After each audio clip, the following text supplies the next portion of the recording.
తర్వాత మేము ఖాళీగానే కూర్చుంటాం ఇంట్లో. అగో అట్లా ఖాళీగా ఉండకుండా వీళ్ళకు కళ నేర్పించి ఆళ్ళ కాళ్ళ మీద వాళ్ళు నిలబడే ఇకమతి చేసిండ్రు సర్కారోళ్ళు.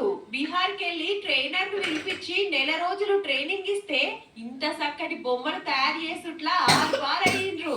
ఒకప్పుడు మట్టి మా చేతుల్లో ఉంటుండే గానీ ఇంత అందంగా దీన్ని రూపుదిద్దచ్చు అని తెలియదు. ఈ సార్ వాళ్ళు వచ్చి మాకు చాలా నేర్పించింది. అన్ని నేర్చుకున్నాం. కమలం పూలు, గొర్రెలు, ఏనుగులు, కుక్క బొమ్మలు, పవర్స్, డిజైన్లో పెట్టే డిజైన్స్ అన్నీ నేర్చుకున్నాం. పెయింటింగ్ అయితే మేమే చేసినామా అనిపిస్తుంది. మంచిగా ఉన్నది. ఆ 150 రూపాయలు రంజన్ పోతే ఇది చిన్న కూడా వస్తాయి కానీ 200, 150, 300కు పోతాయి అని చెప్పిండు సారు. మరి వీళ్ళు బొమ్మలు తయారు చేస్తానికి మట్టి, రంగులు, కర్మ వస్తువులన్నీ ఎట్లా కొనాలి అంటారేమో. ట్రైనింగ్ శిక్షణ తీసుకున్న వాళ్ళల్లో చదువుకున్న వాళ్ళు ఉంటే వారికి పిఎంఈజీ కింద 2 లక్షల లోన్ కూడా ఇస్తాము. ఓ 50 మంది అక్కలు నేర్చుకున్నారు.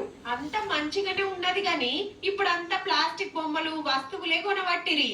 వీటికి మార్కెట్ ఎట్లా అనే రందైతే కొంతున్నది.